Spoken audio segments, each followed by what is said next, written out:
Halo semuanya, jumpa lagi dalam Wisdom for Family.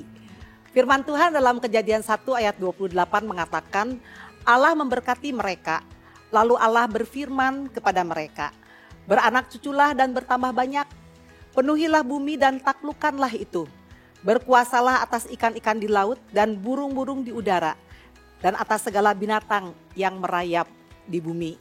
Pemirsa sekalian, dari firman Tuhan ini kita mengetahui ada sebuah mandat budaya yang Tuhan berikan kepada sepasang laki-laki dan perempuan yang terikat dalam pernikahan. Untuk mereka beranak cucu atau melahirkan keturunan. Tapi sebagaimana kita ketahui, belakangan ini ada sebuah fenomena yang muncul, yang tampak ya. Banyak pasangan-pasangan yang kemudian memutuskan untuk child free atau tidak mau memiliki anak dalam kehidupan pernikahan mereka. Bahkan banyak juga orang-orang yang jauh sebelum mereka menikah, ya anak-anak remaja bahkan yang pacar aja belum punya. Mereka juga sudah memiliki niat untuk kelak kalau berkeluarga tidak mau memiliki anak. Ya, inilah yang akan menjadi perbincangan kita pada kali ini, dan saya ditemani oleh Dr. Iwan Juanda, spesialis kandungan, seorang anak Tuhan yang juga mencintai pekerjaan Tuhan. Selamat jumpa Dok Iwan, apa kabar? Baik sekali, terima kasih Bu Ade, kesempatan yang agak langka ya, boleh kembali ke rumah ini ya. Kami yang berterima kasih ya, jadi mencari jadwal yang memungkinkan ya untuk kita bisa bertemu. Iya, rasanya cukup lama kita nggak kontak begini ya Bu Ade. Ini pulang dari praktek Dok? Iya, tadi dari rumah sakit, kok ya puji Tuhan ada kesempatan bisa mampir sebentar ke sini. Dan kita bisa ngobrol-ngobrol ya. Betul, iya. Nah Dok Iwan, kita mau ngomong soal child free ya. Jadi kalau diomongin kan ini sesuatu yang sebenarnya bukan baru muncul sekarang sebenarnya Dok ya. Iya. Tapi dengan kemajuan teknologi informasi ya, banyak dimuat di sosial media dan di mana-mana ya. Jadi menjadi sesuatu yang sepertinya ngetren gitu ya. Sekarang ngetren. Apalagi kalau kita melihat banyak selebritis, influencer yang mereka juga menyatakan sikap mereka untuk child free ya. Jadi sesuatu yang kayaknya jadi banyak masyarakat yang ikut-ikutan begitu ya. Nah, sebagai seorang profesional ya yang diberikan oleh Tuhan kepercayaan untuk membantu kelahiran anak ke dalam dunia ya. Apakah Dok Iwan juga merasakan ada tren seperti ini? Iya, memang akhir-akhir ini mulai bertambah ya kecenderungan untuk mereka tidak memiliki anak. Malah beberapa mengatakan bahwa peningkatannya hampir 2 kali lipat dibanding yang lalu. Padahal kalau dipikir fenomena ini juga agak sejak lama. Jadi kalau kita melihat child free ini ya, jadi ya sebenarnya sih kan ada beberapa macam child free ya Bu Ade ya. Kalau kita melihat, cuman yang karena diangkat di medsos, influencer itu child free yang itu yang dikemukakan itu yang sekarang jadi tren. Tapi kalau sebetulnya kita lihat mestinya sejak dulu ada 3 kelompok child free. Jadi kelompok yang pertama itu mereka yang temporary. Mereka ingin menunda untuk sementara, misalnya karena alasan pekerjaan, sekolah, karier, ataupun masih dalam pengobatan penyakit. Jadi mereka menunda untuk memiliki anak. Cuman seringkali mereka lupa waktu karena karier kadang-kadang menuntut semuanya kan ya. Kemudian yang kedua itu yang involuntary. Jadi mereka tidak memiliki keinginan child free mestinya. Gitu. Mereka masih punya keinginan untuk memiliki anak, tetapi keadaan yang membuat mereka tidak bisa punya anak. Misalnya si istri menderita sakit yang membuat kandungannya rusak, atau suaminya ternyata bibitnya tidak ada, spermanya 0, seperti itu. Atau ada keadaan yang membuat mereka terpaksa harus tidak punya anak. Nah, jadi ini bukan pilihan nih, bukan pasangan yang memilih dan menentukan, bukannya. Bukan. Yang kedua ini terpaksa ya. Ya. Nah, yang ketiga ini yang sekarang lagi banyak diangkat yaitu yang voluntary. Jadi mereka child free atas keinginannya sendiri. Niatnya ya sejak awal sudah child free ya. Tadi yang pertama itu yang tipe yang pertama Dok ya, mereka hanya menunda ya, tapi kemudian kan lupa waktu jadi mungkin keterusan gitu ya. Keterusan itu biasanya karena udah keenakan tidak ada sesuatu yang harus dipikirkan ya, seperti kelahiran seorang anak, atau karena jam biologisnya dok yang udah nggak memungkinkan gitu? Kombinasi sih, dua-dua ya. Biasanya awalnya karena mereka terlalu fokus di karir, terutama si istri biasanya ya. Kalau dia kan zaman sekarang juga mulai emansipasi. Ya, jadi istri juga punya hak ya untuk dia posisi top posisi di perusahaan, dan dia merasa bahwa tidak layak dikorbankan sementara sampai dia menunggu ini bisa bebannya dilimpahkan ke orang lain atau dia sudah merasa puas dengan posisinya, baru dia memikirkan untuk punya anak. Jadi kalau dilihat kemajuan zaman ini sedikit banyak menentukan ya dok ya. Iya. Karena kalau kita melihat faktor-faktor yang membuat mereka nggak mau punya anak gitu ya. Dalam sebuah survei di negara Asia khususnya ya. Jadi kebanyakan itu nggak mau ribet gitu ya. Betul. Nggak mau ribet ya. Jadi mungkin di dalam generasi zaman sekarang ini, generasi milenial tadi seperti Dok Iwan bilang ya, perempuan juga kan emansipasi ya. Betul. Jadi yang mau eksis, yang mau mapan bukan cuma laki-laki, tapi juga perempuan pengen punya kesempatan yang sama. Betul, gitu ya. Jadi kehadiran seorang anak itu tentunya akan dianggap menghambat kali Dok ya. Iya, beban malah, tidak cuma menghambat, dia jadi beban. Jadi beban ya. Dan ada pandangan yang salah, seorang wanita sekarang kan tubuhku adalah hakku. Tidak seseorang pun yang boleh ikut campur. Jadi seorang perempuan kayak mempunyai hak untuk menolak gitu dok. Betul, iya. Ada boleh begitu ya? Betul, ada pandangan seperti ada pandangan itu dia. Seperti itu ya. Iya. Ada yang ngomong juga nggak mau menambah beban hidup gitu dok. Iya, betul. Jadi dengan kebutuhan hidup yang semakin sulit, semakin tinggi ya. Iya. Penghasilan tidak semakin bertambah, tapi tuntutannya kebutuhannya semakin tinggi. Iya. Dia nggak mau menambah beban hidup gitu ya. Selain kebutuhan semakin tinggi, keinginan juga semakin tinggi. Jadi bukan cuman kebutuhan yang diperhatikan, tapi juga keinginan yang diduluin gitu ya dok ya. Iya. Ada nggak karena trauma ya dok ya? Oh bisa. Trauma yang dialami ya. Iya, bisa. Kalau dia merasa bahwa waktu masa kecilnya mungkin orang tuanya geger terus, dia merasa bagaimana orang tuanya bersikap ke dia, sampai dia bilang, itu saya alami di teman saya sendiri, dia bilang, anaknya yang bilang, saya enggak mau kawin, saya enggak mau punya anak, seperti itu. Kalau nanti besarnya seperti papa mama. Melihat dari kehidupan orang tua. Iya. Atau juga mungkin waktu kecil ya orang tua waktu membesarkan dia itu seringkali berkeluh kesah gitu ya dok ya kali ya. Jadi gara-gara ada kamu jadi mama nggak bisa berkarir apa mungkin seperti itu ya. Kamu itu bikin susah apa kayak gitu ya dok? Ada juga ya. Ada seperti itu ya. Tanpa sengaja ya dok ya. Jadi tanpa sengaja. Ataupun yang memang tidak bertujuan seperti itu, misalnya papa yang terlalu sibuk sehingga anaknya mereka nggak punya waktu untuk anaknya. Ya. Jadi anak-anak yang dibesarkan dalam keluarga yang kehilangan figur orang tua. Ya, jadi ngapain kalau begitu gitu? Iya, dan daripada nanti anak saya seperti itu nasibnya kayak saya, mending nggak usah sama sekali gitu ya. Apakah kondisi zaman yang seperti ini ya dok ya, kayak kita sekarang kan dulu kita membesarkan anak ya, kita udah mulai ada kegentaran menghadapi zaman tempat anak kita hidup ya. Tapi anak kita sekarang sudah lewat, kita sekarang generasi cucu ya dok ya. Iya. Kita lihat lebih mengerikan nggak sih? Oh iya, karena kita sudah nggak nyambung kasarnya sama anak-anak kita kan sekarang. Contohnya saya, mungkin Bu Agi juga ya, kita generasi baby boomers kan. Dok Iwan, baby boomers saya mah bukan. Saya baby boomers kan. Saya ex lu. Saya baby boomers, tapi kalau buat saya baby boomers kan generasi yang paling menyenangkan. Kita bekerja, tapi kita juga menikmati pekerjaannya. Hadapannya sekarang generasi yang milenial ini kan, terus terang saya juga kadang-kadang juga takut sih dengan masa depan mereka. Cucu kita ini dibesarkan di tengah arus yang begitu rupa ya, begitu banyak sekali pencobaan-pencobaan ya, dan medianya itu tersedia kan dok. Betul. Ya, sosial media yang mereka nggak bisa lepas dari itu ya. Kita merasa takut juga membesarkan anak di zaman sekarang. Dan parahnya mereka kan kecenderungannya sekarang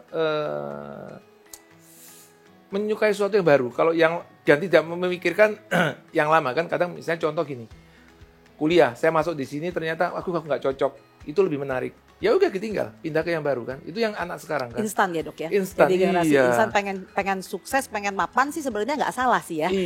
Mau aktualisasi diri pun nggak salah. Tapi prosesnya itu ya yang berbeda dengan generasi kita ya. Betul. Mereka lebih menyukai yang instan ya. Iya. Jadi ada juga tuh mungkin pasangan-pasangan yang merasa tidak sanggup membesarkan anak ya di zaman seperti Betul, ini. Iya. Ya, merasa seperti itu. Sulit, iya. Malah ada anak yang niatnya mulia loh dok ya. Jadi dia bilang supaya di usia nanti dia itu bisa fokus dalam mengurus orang tua. Jadi mengurus orang tuanya ya. Jadi supaya kalau ada anak kan jadi perhatiannya terbelah ya. Jadi dia seperti anak yang niatnya itu seperti berbakti gitu. Jadi supaya dia nanti setelah dia menikah dia juga bisa fokus mengurus orang tua yang semakin menua ya, dia memilih untuk child free gitu. Betul ya. Ada yang seperti itu ya. Apakah mungkin tapi juga itu tapi kan orang tua bukan kan juga bukan tujuannya orang tua kita punya anak untuk mengurus kita di kemudian hari. Itu bukan tanggung jawabnya anak bukan, ya. Bukan, iya. Tadi Dok Iwan ngomong dalam jenis yang kedua itu ya, child free bukan karena niat, tapi karena situasi kondisi kesehatan, atau kesehatan atau kondisi fisik. Betul, begitu ya. Nah Dok Iwan dalam kondisi fisik kayak apa ya, atau sakit apa sehingga seorang perempuan itu berbahaya kalau dia hamil atau kalau dia melahirkan anak? Ada beberapa kondisi yang kalau dibuat kita itu ada orang yang tanda petik dia tidak boleh hamil karena kalau dia hamil akan membahayakan nyawanya. Misalnya nyawa ibunya. Misalnya kalau dia punya penyakit jantung yang berat. Kita tahu kalau hamil kan membebani jantungnya. Jadi kalau dia hamil jantungnya tidak akan kuat lagi. Atau dia menderita penyakit kanker keganasan. Karena kalau dia hamil terpaksa pengobatan itu berhenti. Jadi mengorbankan kesehatan ibunya. Jadi orang-orang seperti itu biasanya kita yang menyarankan bahwa ibu tidak boleh hamil. Gitu. Jadi sebaiknya malah seringkali dokter jantung atau dokter yang lain menyarankan untuk kita melakukan sterilisasi kepada ibunya supaya dia itu hanya kepada ibunya berbahaya atau juga ada kepada babynya juga? Beberapa kasus bisa ada, memang yang seperti inkompatibilitas itu kalau anaknya lahir dia pasti cacat, atau anaknya kalau lahir dia akan tidak cocok dengan kehidupan kasar tanda petiknya, sehingga dia pasti meninggal. Contoh yang paling nyata biasanya pada keadaan seperti hemofilia kemudian itu kalau yang mayor itu kan berbahaya. Jadi itu disarankan kalau misalnya orang tuanya masing-masing pembawa genetiknya, jadi enggak kans untuk menurunnya tuh besar ya. Besar walaupun minor dan minor. Jadi talasemia. Itu kalau dua-duanya gitu. Ya, kalau talasemianya kalau mayor biasanya nggak bertahan lama sih. Kalau minor dan minor kalau ketemu jadi mayor talasemia itu. Nah, kalau mayor itu anaknya menderita dan biasanya sih tidak lama usianya. Itu bisa disarankan karena chance-nya dapat mayor besar, biasanya disarankan untuk tidak hamil. Tapi kalau seperti tadi penyakit jantung gitu ya, itu kan mungkin tidak membawa catatan kepada baby ya, tidak. Cuman dalam proses dia, apakah berbahaya dalam masa dari sejak dia proses mengandungnya udah berbahaya gitu dok? Ya. Udah berbahaya. Betul. Karena selama hamil kita tahu bahwa ada tiga masa kritis kehamilan. Yang pertama itu kehamilan 4 bulan, kemudian 7 bulan, dan waktu proses persalinan. Di tiga itu beban jantung dan organ lain begitu besar. Sehingga biasanya fatalitasnya terjadi di situ. Jadi seringkali ya nggak sampai melahirkan anaknya. Gitu ya dok ya? Iya. Nah dok Iwan, di dalam kurun waktu sekian puluh tahun ya, sudah tua juga. Melakukan diingatkan sama umur nih ya. Melakukan profesi sebagai dokter kandungan dok ya. Ada nggak sih pernah ngalami beberapa kejadian yang dimana ibu yang tidak boleh hamil itu ternyata hamil ya, dan kemudian apa yang terjadi dengan kehamilannya dan juga dengan babynya gitu dok Iwan? Beberapa kasus saya pernah mengalami. Jadi ada yang contohnya ada seorang ibu yang kanker, kemudian dia tidak punya anak, kemudian dia ingin sekali punya keturunan walaupun tidak boleh, dan memang akhirnya dia hamil tanpa kita program kasar tanda petik ya. Kalau program yang kita salah kan, kita meletakkan seseorang di dalam bahaya. Ini dalam pengobatan atau dia survivor kanker? Oh, masih pengobatan. Karena dia penyakit kanker yang kronis. Jadi dia dalam pengobatan dan tidak akan bisa sembuh dia. Dia terpaksalah pengobatan dihentikan, walaupun oleh dokternya ditawarkan waktu itu bagaimana kalau kehamilan yang dihentikan, pengobatan diteruskan. Karena dalam keadaan ini undang-undang masih mengizinkan. Walaupun kalau buat kita kadang dilema ya, mau pilih ibu atau pilih anak. Menghentikan penghidupan itu ya. Iya, katanya kan itu wewenangnya Tuhan ya. Nah, Sampai akhirnya si ibu itu akhirnya melahirkan. Anaknya melahirkan selamat, tetapi ya malangnya ya bukan sih kalau buat saya. Setelah setahun kemudian si ibu berpulang, tapi sebelum itu saya sempat ngomong dan dia bilang saya tidak pernah merasa kecewa ataupun menyesal saya punya anak, karena ini ternyata jauh lebih berarti daripada saya cuma memperpanjang hidup saya. Iya. Jadi tapi memang dia seorang penderita kanker dan di tengah-tengah masa pengobatan kemudian hamil, sempat mempunyai anak 1 tahun kemudian meninggal. Dan dia merasa bahwa dia beruntung sekali dia bisa meninggalkan seperti buah hati untuk keluarganya. Yang selamat juga ada sih, tapi kalau selamat sih buat saya itu juga atas by His grace ya, anugerahnya. Dia ada yang kelainan jantung, kalau buat saya waktu itu sih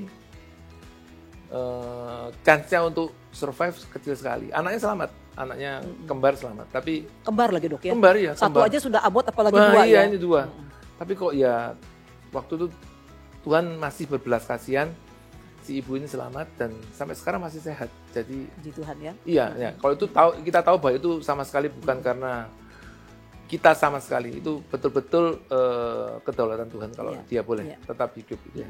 Jadi kembali kepada kedaulatan Tuhan ya dok. Betul, kembali mau punya anak, kalaupun mau, kalau bukan Tuhan yang titipkan tidak bisa bagaimanapun juga. Mau tidak punya anak, tapi kalau kedaulatan Tuhan yang berbicara ya jadi juga ya. Iya, betul. Ya, kalau kita melihat dari Mazmur 139 ayat 13-16 dok ya. Jadi di sana kita bisa melihat bagaimana kehidupan seseorang itu ditenun oleh Allah. Ya, dan Allah itu luar biasa, diciptakan secara unik ya, secara spesifik, secara detail gitu ya. Jadi saya bayangkan itu, Dok Iwan pernah sampaikan bahwa bagaimana dalam sebuah hubungan intim itu jutaan sperma ya. Betul, dikeluarkan dan hanya perlu 1 sperma saja. Kalau itu sih rasanya masih dalam usaha ya. Kalau buat saya ya itu kan persaingan ya. Tapi kalau yang dari telur lebih luar biasa lagi. Lebih luar biasa. Dalam 1 bulan itu bagaimana telur banyak yang berkembang, tapi Tuhan menentukan satu telur untuk dibuahi. Yang dipilih oleh Tuhan, yang kita bilang dominan folikel itu yang Tuhan tentukan itu yang boleh dibuahi. Dari begitu banyak, satu aja ya, untuk bulan. Kemudian bisa jadi seorang manusia ya. Betul. Jadi kita meyakini bahwa kalau Tuhan udah berkata, sebelum ada hari-hari yang jadi, Tuhan tuh sudah tahu. Betul, ya. Pasti, nggak ada kehidupan yang Tuhan adakan sembarangan gitu ya. Yang di luar sepengetahuan Tuhan, ya, yang kebetulan juga nggak ada ya. Tapi semua ada maksud, ada tujuan Tuhan ya melalui kehidupan itu ya. Dan mungkin Tuhan mau memakai ya pasangan itu untuk bisa melahirkan anak ke dunia dengan membawa satu tujuan, satu maksud Tuhan yang khusus melalui kehidupan mereka. Ya. Apakah itu berkaitan dengan masyarakat, dengan keluarga, dengan pekerjaan Tuhan, ya, atau bahkan dengan dunia. Betul ya. Nah, kalau kita melihat sekarang ini kan bagi beberapa negara gitu ya. Yang kalau kita ikuti belakangan ini kan seperti misalnya Jepang ya. Jepang itu katanya krisis ya dalam populasi ya. Jadi sekolah banyak yang tutup, banyak yang tutup, ada yang tinggal cuma 2 murid ya. Betul. Bahkan sampai rela mengucurkan dana sampai 300 triliun lebih ya, untuk bisa memberikan insentif kepada pasangan-pasangan yang mau punya anak gitu ya. Punya anak ya. Jadi kita juga melihat mungkin China ya. China juga dulu pernah membatasi hanya 1 punya anak, tapi sekarang kayaknya udah didorong untuk punya lebih ya dok. Iya betul ya. Jadi itu menjadi kesulitan besar. Kita juga mestinya juga melihat di kita juga mulai, cuma mungkin ya itu kucuran dananya nggak ada. Iya. Jadi kalau kita pikirkan memang rencana Tuhan ini ya, kita mungkin berpikir berkuasa penuhi bumi gitu ya. Kita pikir buminya udah kebok gitu sekarang gini ya. Orang-orang mikirnya gitu kan. Semua pada berpikir seperti itu, tapi di dalam proses waktu ya, negara-negara yang juga secara ketat mengurangi, mereka juga melihat ke depan ada prospek yang mengerikan juga ya kalau populasinya semakin berkurang dan kemudian hilang. Yang kelihatan kan sekarang menjadi ini yang orang istilahnya menjadi demographic disaster itu. Jadi karena mereka kebijakan 1 anak itu, sekarang populasi lansianya yang luar biasa besar. Jadi mereka yang yang lansianya tambah tua, yang barunya nggak ada. Yang di tengah-tengah nggak ada. Jadi kelak 1 kali itu bakal nggak ada ya. Mau ngerekrut pasukan keamanan juga udah nggak punya. Dulu direla-relain mati nggak apa-apa lah ya. Sekarang mereka hemat-hemat harus dulu ya. Nah dok, kalau itu mungkin secara demografi ya, secara ini ya, mengenai child free ini ya. Kalau secara medis dok ya, bagi seseorang yang nggak punya anak itu ya dok ya, entah itu memang pilihan atau entah itu karena memang tidak bisa gitu ya dok ya, memang tidak dititipi anak gitu. Ada nggak efek medisnya, dampak medisnya? Oh banyak. Ada juga. Buat kita menakutkan karena begini, kalau seorang wanita, terutama wanita, kalau dia tidak pernah hamil, tidak pernah membesarkan anak dengan menyusui, berarti dia akan mengalami siklus menstruasi yang tidak ada habisnya. Sepanjang masa hidupnya sampai dia menopause. Berarti juga indung telur setiap bulan akan dilukai untuk keluarnya sel telur. Karena tiap bulan begitu hormonalnya juga akan tidak stabil. Sehingga kans untuk terjadinya kanker dari badan rahim, kanker dari indung telur, kemudian kanker dari payudara. Sekarang katanya hati-hati, 1 dari 8 perempuan itu punya chance untuk dapat kanker payudara, dan kanker ini merupakan pembunuh yang paling menakutkan saat ini. Ya. Belum yang lain seperti endometriosis yang kasarannya lebih ringan, yang tidak membunuh tapi menyiksa ya. Itu dari yang penyakit. Belum yang dari segi psikologis. Ada banyak sekali orang-orang yang mengalami depresi, rasa kekosongan, emptiness, sampai kecenderungan untuk bunuh diri gara-gara nggak ada anak, mereka merasa kesepian, ataupun seringkali kita juga ikut andil. Kadang-kadang kalau ketemu tanya, oh belum hamil ya, jadi pressure tersendiri. Iya, itu menjadi pressure buat mereka, menjadi toksik buat mereka. Padahal tujuan kita kan cuma baik ya, mestinya ya kita memberikan perhatian. Betul iya, tapi buat mereka itu sangat toksik. Jadi ada juga dampak baik secara fisik maupun secara psikis ya. Iya, jadi Tuhan pasti punya rencana lah kalau sampai ada mandat seperti itu. Iya. Oke. Statement dari Dok Iwan sendiri mengenai child free, Dok. Jadi buat saya titip pesan aja ya. Memang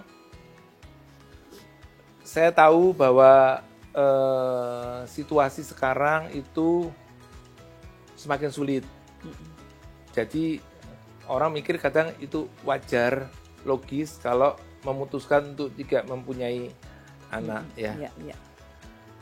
Namun ingat ini mandat dari Tuhan, perintah dari Tuhan. Jadi seharusnya anak itu tidak dipandang sebagai beban ya, tetapi sebagai anugerah dari Allah untuk menggenapi rencananya. Dan lebih-lebih lagi kita yang bukan apa-apa ini kok Tuhan mau pakai sebagai rekan kerjanya untuk menggenapi rencananya, untuk antara lain mengelola bumi ini ya. Dan kita tahu Tuhan kita itu pasti kalau memberi perintah, dia tidak akan membiarkan begitu saja. Pasti dia memperlengkapi, nggak usah takut. Jadi pasti dia perlengkapi dan dia akan sertai terus. Ya. Itu bagi yang mereka yang memutuskan untuk child free ya. Nah, bagi mereka yang mau sementara tidak punya anak, ingat satu saja, bahwa kesuburan seseorang, terutama seorang wanita, itu ada batasnya. Jangan sampai keterlanjuran dan nanti menyesal. Itu tidak bisa kembali soalnya ya. Dan bagi yang terpaksa tidak punya anak, Alkitab berkata bahwa anak-anak itu adalah pusaka milik Tuhan. Walaupun firman Tuhan juga berkata suami milik istri, istri milik suami. Jadi keluarga itu sudah lengkap walaupun Tuhan tidak mengaruniakan anak di sana. Karena anak bukan tujuan. Bukan tujuan dari pernikahan. Ya. Dan yakinlah Tuhan pasti punya rencana kalau kalian Tuhan putuskan untuk tidak memiliki anak. Ada rencana besar di balik itu. Tuhan yang lain. Iya, yang lebih indah ya. Jadi itu tadi Mazmur 127 ayat yang ketiga ya, Dok ya. Ini dari Alkitab terjemahan baru edisi yang baru ya. Sesungguhnya anak-anak adalah milik pusaka Tuhan dan buah kandungan adalah upah begitu ya. Betul ya. Jadi sekali lagi tadi Dok Iwan katakan bahwa jangan terima anak sebagai beban, tapi sebagai berkat, sebagai privilege dari Tuhan begitu ya. Begitu ya. Dan kembali kepada mandat budaya tadi, berarti bagi setiap laki-laki dan perempuan yang melangsungkan pernikahan harus punya kesiapan untuk menerima itu melakukan mandat budaya itu, Dok. Iya, betul ya. Yang dalam situasi yang general, dalam situasi yang normal ya. Kalau kita memutuskan untuk child free itu jadinya tidak selaras dengan mandat budaya dari Tuhan. Betul, menabrak firman Tuhan begitu ya. Barangkali melalui pernikahan kita Tuhan mau menitipkan generasi yang kelak Tuhan akan pakai ya. Jadi kalau kesulitan dalam parenting mungkin bisa disiapkan bagaimana parenting yang baik. Sekarang sudah banyak kan kelas-kelas yang untuk persiapan itu. Dan saya meyakini bahwa pada waktu kita berjuang membesarkan anak-anak titipan Tuhan, pada saat yang sama Tuhan juga bekerja dalam hidup kita, membentuk kita menjadi anak yang semakin berkenan di hadapan Tuhan.